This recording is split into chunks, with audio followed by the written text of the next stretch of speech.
All right. Lords, ladies, and other, I am Ick, the king of the trolls. That's the part where you say, ooh. Ooh. You can do better than that. Ooh. Close enough. All right. You are here today to learn about fairy tales, and you've come to the right place. Well, this is where we tell fairy tales, but they are not the fairy tales you've heard before. You've heard the human versions of fairy tales, but here we tell the original versions, the fairy tales. And we're going to hear those today right now. Now, of course, I can simply sit right here and tell them to you, as is my wont, but why do that? When I have an entire troop of fairies, as you can see right here, to act them out as I tell them to you. Delia, come on. Now, my good friends, if you could please give these gentles your names so they might know who you are. Mud, Unicorn, Thistle, Panda. Good people, the Faebles of Tyrannon. Now, another crucial element that we need to deal with as far as telling the fairy tales is the Book of Fairy Tales. Which I have right here, conveniently. Now, yeah. Let's see now. You know what? Let's pick a tale here. I hope you survive it, of course. Yes. Yeah. Who here has heard the tale of Sleeping Beauty? Who's not a fairy? Who here is not a fairy who has heard the tale of Sleeping Beauty? Wrong! We've already gone over this. You've heard the human version.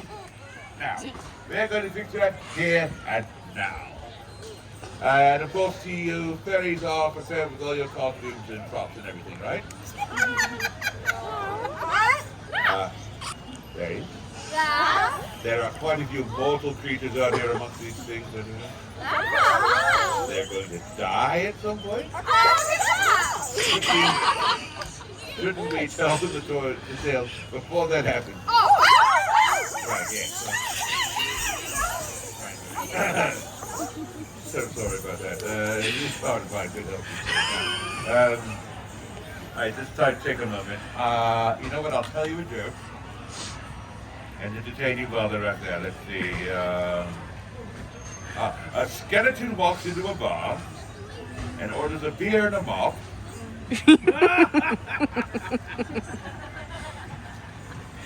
Alright, we're going to keep you around. Are you ready back there? Hello? Anyone back there? Did they just run off? All right. Very good.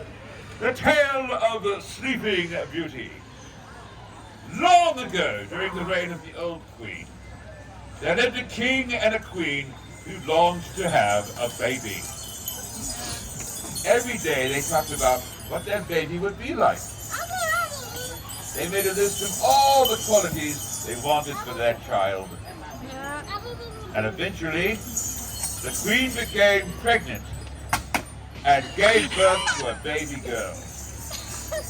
They were so excited that they invited nobles, dignitaries, and fairies from all over the kingdom to a ball. Now, on the day of the ball, all the nobles came to the ball bearing gifts of gold for the new princess. All the dignitaries came bearing rich fabrics in many colors to dress the new princess. The fairies that came agreed to bless the child with gifts as well. Unfortunately, the king and the queen had forgotten to invite one of the fairies. You may gasp in shock. Yes. She was very upset for being left out. However, the king and queen were quick to give their apologies to the forgotten fairy. When it came time for the fairies to bless the princess, the king and queen brought out the list of qualities that they had made for the fairies. Happy to oblige the king and queen, each took turn granting one of the list of qualities upon the new princess. The first fairy blessed the princess with beauty. The second prince was a fairy of wisdom. The third fairy was grace. The fourth fairy gifted the baby girl with a beautiful voice. The fifth with musical qualities. The sixth fairy with artistic abilities. And the seventh blessed the princess with patience. When the forgotten fairy came to bless the princess, she felt sorry for the baby. After all, with all those gifts, the child would be perfect. And everyone would just simply love her. Now, that doesn't sound too bad, but the forgotten fairy knew that the princess would never know true love. A love who she truly was, and not just based on gifts from a fairy. So the forgotten fairy waved her wand and blessed the child.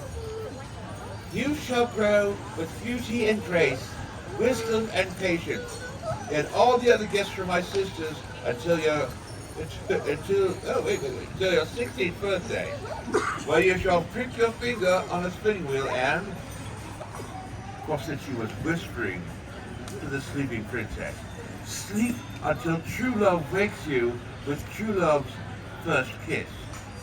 Then you will live happy in your life until you die. Now, the king and queen and the other fairies were shocked. More shocked. Even more shocked.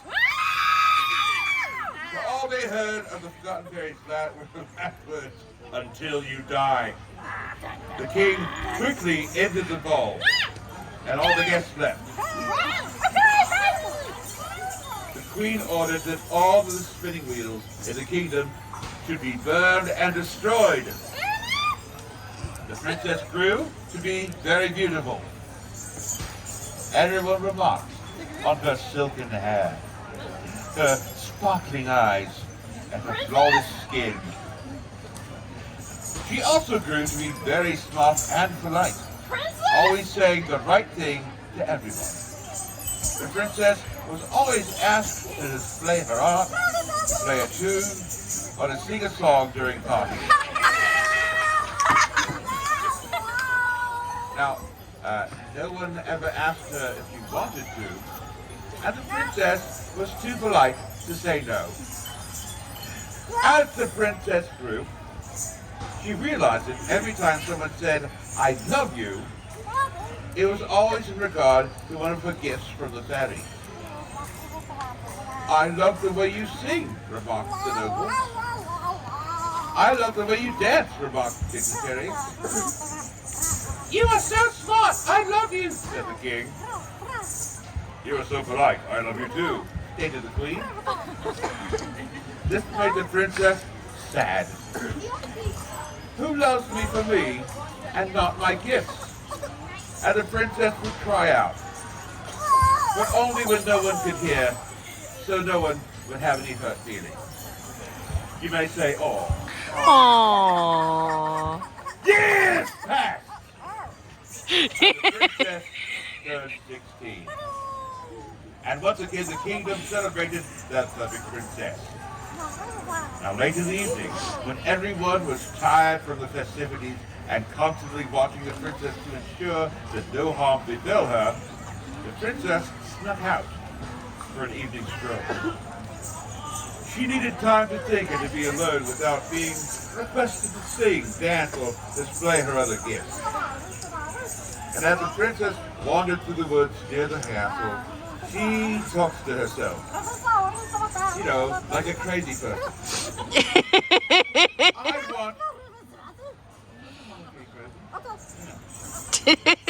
I want to be loved for me and not my beauty or other gifts.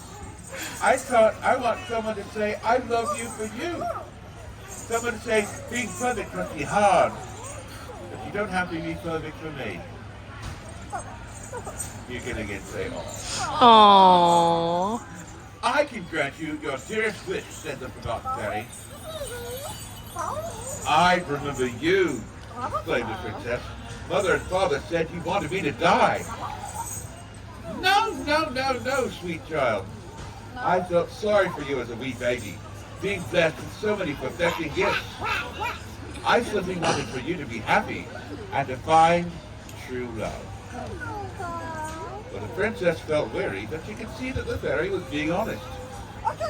The fairy began to sing the blessing she had bestowed upon the princess as a baby. You shall grow with beauty and grace and wisdom and patience and all the other gifts from my sisters until your 16th birthday, where you shall prick your finger upon the spinning wheel and then the princess joined in on the fairy song, remembering all those years ago. Sleep until true love wakes you with true love's first kiss. Then you will live a happy life until you die. Yes, dear fairy, please help me. I want to be loved as me and not for my gift. Here you are, my sweet, but the choice is yours. I will grant you the choice of accepting my gift. The fairy waved her wand, and a spinning wheel appeared. Just like that, yes. The princess stepped up the wheel and curtsied to the fairy. Thank you for letting me choose. And with that, the princess pricked her finger and fell into a deep, deep, deep, deep, deep, deep, deep, deep. The king and his men found the princess asleep in the woods, and they took her back to the castle and laid her in her room.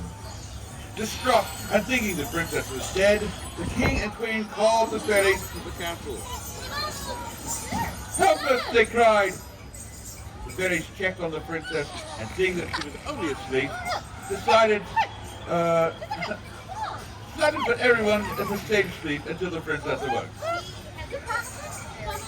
Days passed, and the tale of the perfect princess sleeping was told far and wide. Many princes came to kiss the princess, hoping to wake her and have the perfect wife. Many noblemen kissed her, hoping one day to be king. Many dignitaries kissed her. Many men throughout the kingdom came to the... I'm sorry, this sounds very unsanitary. All right, there. Throughout the kingdom came to test their luck, and year after year, until finally no one came. Well, good. All right. And the story of the perfect princess became only that, a story. The castle became overgrown as the surrounding forest took back the land. Almost 100 years later, it's a long time for you humans, there was a poor farmer's wife who kept stealing cabbages from a fairy's garden. You may guess the truth. Is this what... Did we just merge? One day, the fairy caught the farmer's wife stealing the cabbages and cursed her to give birth to a very ugly son. He had been born deformed, and no one took time off to care for him properly after his mother died giving birth to him. He was hunchbacked. He had 2 left feet. He had crooked, offset eyes, gnarled hands, sparse hair, and frequent gas. Yeah, you're good at that. All right. One day, the farmer sent the ugly son out to look for seeds in the woods since they had no money to buy any in town. And so, the ugly son wandered into the woods for hours. He liked the quiet and alone. No one called him names or threw anything at him. After some time, he came upon a castle. Now, he had heard legends of a castle and a beautifully perfect princess. So, being curious, he went inside. All around were sleeping people. How amazing. Maybe there truly was a perfect princess somewhere in the castle. And so the ugly son looked everywhere until eventually he found her room. How awful to be sleeping and have all those men kiss you and still be sleeping. Obviously, no one loved you enough to wake you. all that perfection and no love. I have the opposite problem, all not perfect, and still no one loves me either. And so the ugly son sat and talked to the princess until nightfall. He told her all about being ugly and clumsy, how he wished he was perfect. But seeing her still asleep proved that even being perfect was a curse. I just want to be loved for me and not my hideous face. I want someone to say, I love you for you. I love you to do. Someone to say, not being perfect must be hard, but you don't have to be perfect for me. And with these words, the ugly son lifted the princess's hand and kissed it gently. I would love you for you, he said. When the ugly son lifted his head, he was astonished to be looking at the princess's lovely eyes. She was awake! You can cheer at that, by the way. Yay! My true love, you woke me with your love for me, and not my perfection, the princess whispered. And with those words, she kissed the ugly son. Oh, yes. I think you are perfect. I love you for you. Wait, there's more, hold on. If I could turn the page. You have to have a little suspense until I can turn the page. Congratulations, cried the forgotten fairy, as she appeared before the couple. Since you both found that perfection and non-perfection is a curse, I shall grant you one wish. In unison, the princess and the ugly son looked at one another and smiled. We want you to protect our children, and our children's children, and our children's children's children, and our children's children's children's children, and our children's children's children's children's children, and our children's children's children's children's children's children. Right. For 1,000 generations, from both curses and blessings. Let them be born without the burden or influence of magic, said the princess. Agreed, said the farm boy. So it shall be done, said the fairy. And the princess and the ugly son were married right away. And if they have not died, then they are still very much in love today. The end. Yay! All right. Is anyone going to wake up the other That was fairy? just to warm you people up. Are you warm? Warm. All right, very good. Warm is good. Now, who here knows how the seasons came to be? No one? Good. I'm going to teach you now. And of course the fairy's all ready, right? The fairy's all ready, right? All right. Once, long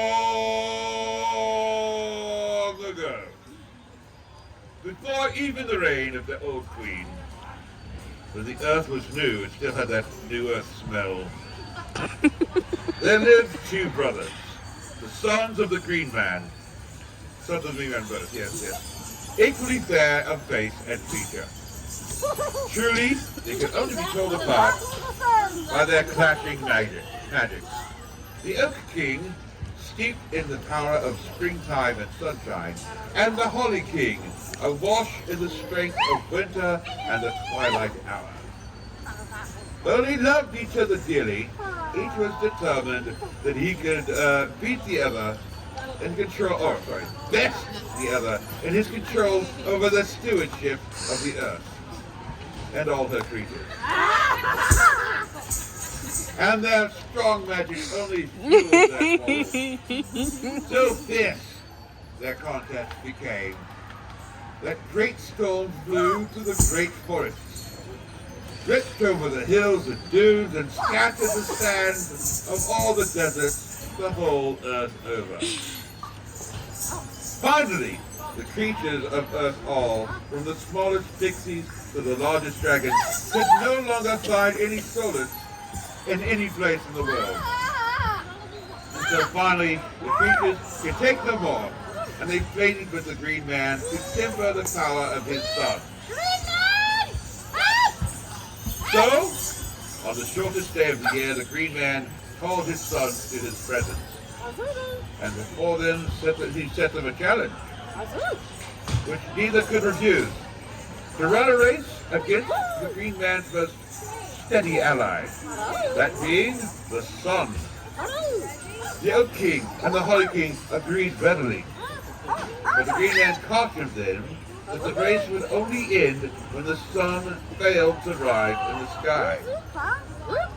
Thinking nothing of this warning, the two brothers readied themselves and raced against the sun, which was already high overhead, and quickly set by their paces to the west.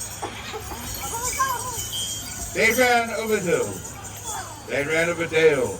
Poor Dale. Through all the fields and low places of the world. And still yet the sun rose and rose ahead of them. And eventually they exhausted themselves, straining against each other and against the sun, which was still high in the sky. Brother, said the Oak King, truly the sun has outmatched each of us, but perhaps together we could outpace her. I offer that I run the first half of the race against the sun each year, and you on the second, until certainly we will see the day that she sets. Quite tired himself, the Holly King agreed, and after a short rest, he began to chase once more, trailing after the sun, which would otherwise have quickly left them behind. Now, while the Holly King was attending to their race, the Oak King found himself tasked with not only his domain, but the care of keeping of his brothers as well. And so the land flourished and bloomed and warmed under his care. So busy was he, that when the time came for him to take the race up against the sun, he gladly traded places with his brother, who brought the harvest at the time of quiet rest, as both their domain, to both their domains. And this is how the seasons came to be as they are. And if they have not died, Almost. then the brothers still run their contest with the sun to this very day. Huzzah! Yay! Let me say the end first. The end. Huzzah! Lords, ladies, and all others, give yourselves a round of applause for surviving 2 tales! Woo! And of course, it would be only appropriate for us to give another round of applause to the Faebles of Tyrannon! Woo! I have been, and still am, the King of the Trolls. If you enjoy these tales, you are invited to come back at the hour of 2:30, where we shall have 2 more tales for you to hear. Until then, go forth and enjoy the rest of your festival day, or else!